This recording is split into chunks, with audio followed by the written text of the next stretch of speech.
יש איזה משהו שביקשת לאחרונה, שהתפללת בשבילו? כסף. כל יום בן אדם יתפלל.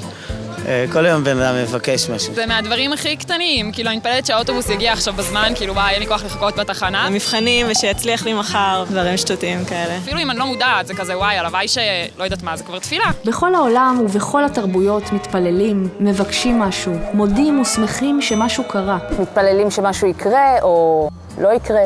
שלא ירד גשם היום, או שכן ירד גשם היום. גם בתורה ובקרב העם היהודי בכלל, יש מקום חשוב לתפילה האישית והספונטנית. למשל, כשמשה רבנו גילה שאחותו מרים חלתה בצרעת, הוא זעק לשמיים בתפילה, אל נא רפא נא לה. נכון, אולי היה עדיף לצעוק אמבולנס, אבל לא נהיה קטנוניים. אבל מה קורה כשקהילות יהודיות ביקשו להתפלל ביחד? האם גם אז אפשר שכל אחד יעשה מה שבא לו? הלוואי ואני אקבל את האודישן הזה, הלוואי אני חייבת לקבל את האודישן הזה. מבולגן קצת? בשביל זה בדיוק קיים הסידור.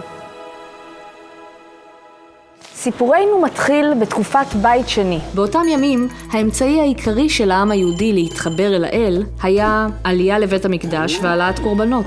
עם חורבן בית המקדש בשנת 70 לספירה, נפסקו טקסי הקרבת הקורבנות, והעם איבד למעשה את ערוץ התקשורת שלו עם אלוהים.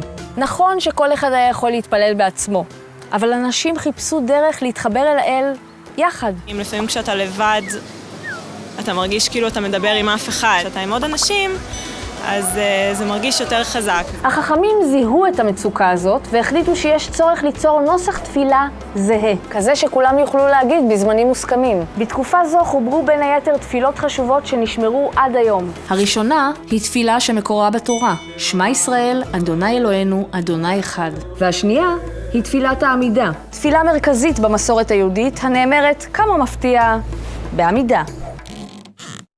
במשך השנים נאמרו והועברו התפילות הקבועות בעל פה מדור לדור.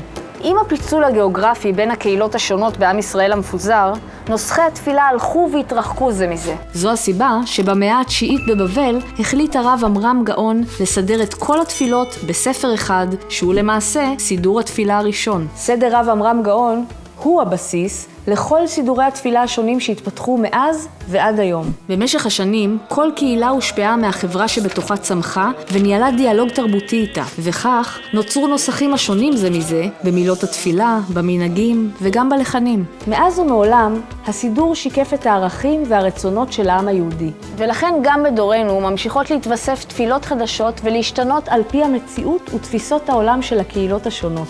למשל, התפילה לשלום המדינה, ברכת האימהות שנוספה ברכת האבות המסורתית. וגם התפילה למציאת חנייה בתל אביב אחרי 8 בערב. טוב, האמת שזו תפילה שאני עדיין עובדת עליה, היא עוד לא נכנסה לסידור. לסידור מקום ייחודי בארון הספרים היהודי. הסידור מגלם בתוכו את סיפורו הפועם של העם היהודי בפן האישי, החברתי והלאומי גם יחד. בכך הוא מאפשר להציץ לרגע וללמוד על החששות, התקוות והחלומות שליוו את עמנו לאורך הדורות. שנמצא ונמצא מהר. ובקלות.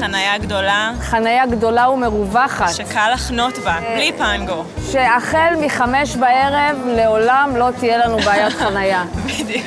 אמן. אמן. אמן.